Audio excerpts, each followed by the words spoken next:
Welcome to the Pharmacy Inspection Podcast, powered by LyceumCE.com, where we discuss topics related to both sterile and non-sterile compounding pharmacy in an effort to promote compliance and increase quality. Please welcome your hosts, Brian Prince and Seth DePasquale.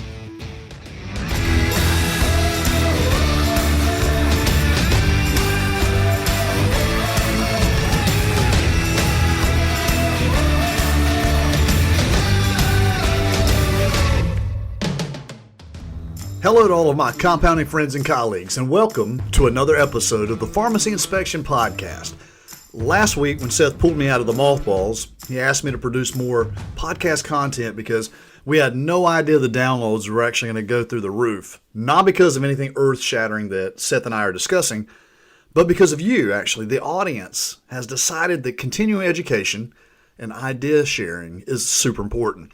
So I thank you and congratulate you, all of you, in the compounding community of professionals for learning. This idea of learning and idea sharing brings me to this week's story. A few weeks back, I spoke at an online conference where I discussed how to design and engineer a USP compliant laboratory.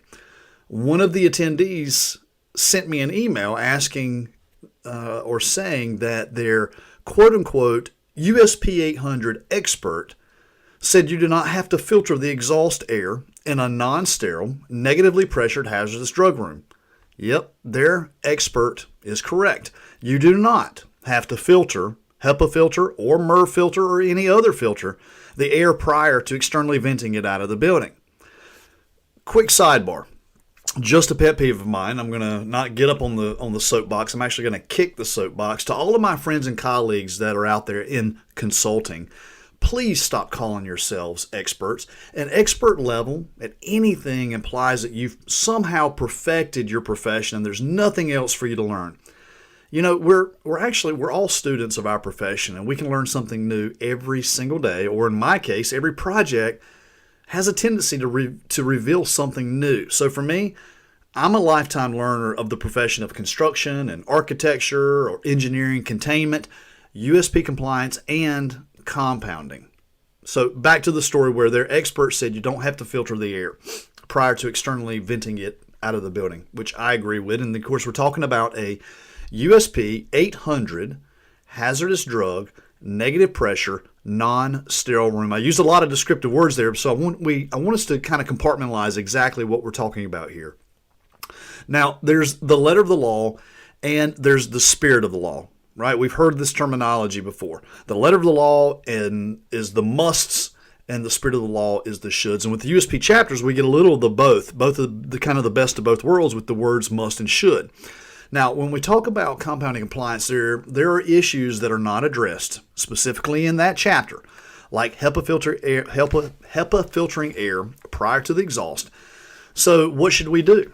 Well, in my opinion, we should default to what are best practices. Now, in an earlier draft copy of USP Chapter 800, I don't know if it was the 2014 version or whatever draft thereafter, there was actually a mention of HEPA filtering the air prior to exhaust. However, but if you pull up the final version, which is the 2019 version of the chapter, you'll notice no such language or references on this topic even exist. And the reason why is that if you look on Table 2, in USP Chapter 800, the preferred method of handling the containment primary engineering control, the CPEC, which we know as the hood, is to externally vent it. It says that is the preferred method. Now, having spent quite a few years in the containment business, I can tell you that 90% of Class 1 powder hoods manufactured in the markets are, in fact, equipped with HEPA filters on the exhaust side. The other 10% of the hoods that do not have exhaust HEPAs are probably homemade from a local machine shop, or somebody just got creative with gluing some plexiglass together, which I don't recommend. So disregard that last sentence.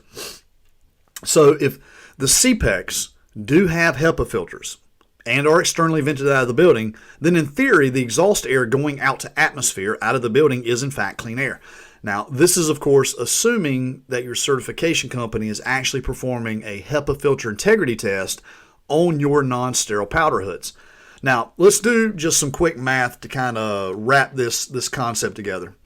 If you have a small community pharmacy, small non-sterile compounding room, say 10 by 10, 10 feet wide, 10 feet deep, and you design that room for the minimum desired number of air changes, which is 12 air changes per hour in USP Chapter 100, then the powder hood will externally exhaust about 250 CFM, and most manufacturers will validate that number, or your certifier can validate that number.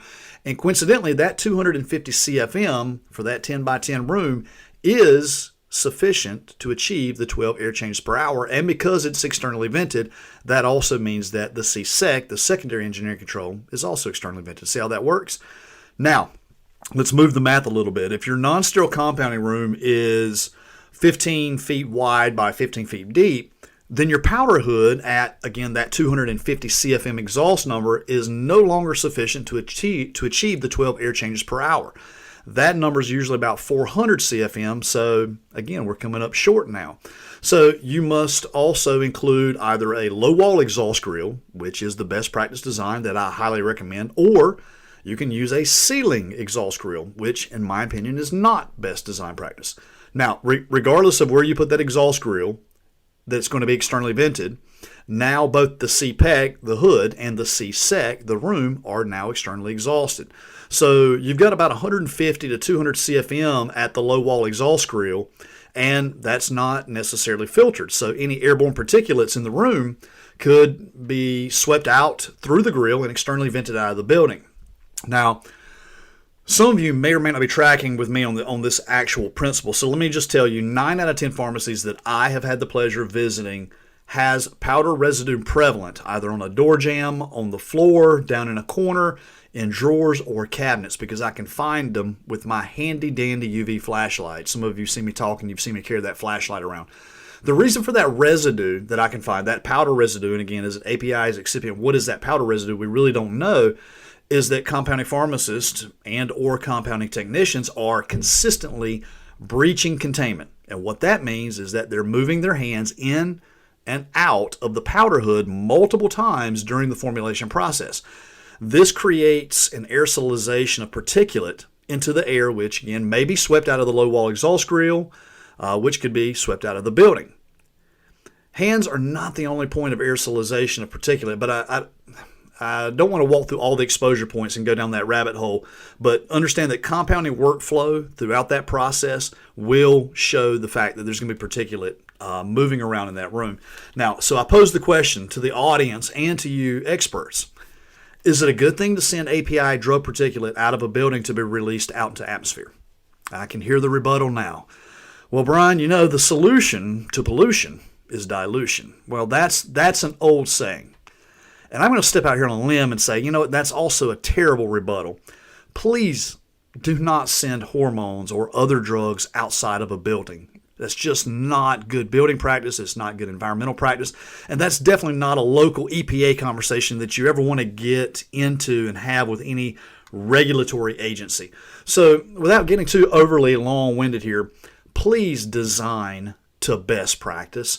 Just because USP chapters do not clearly define all of the rules of engagement doesn't mean that we can't use, some level of deductive reasoning here. Adding additional HEPA filtration prior to exhaust is a great idea, and you know what? It's kind of the right thing to do for our communities. Now, I realize at this point can seem controversial, but that's me. That's bad news, Brian, in a nutshell. I like controversy. So feel free to reach out to me or Seth if you ever have any questions related to the content, you ever want to discuss it, you ever want to get into some sort of intellectual debate, that's perfectly acceptable and perfectly okay. So since we are all constant learners of this business and even in life, we welcome the discussion. Now, thanks again to our audience for wanting to learn alongside Seth and I. And until next time, keep raising the bar.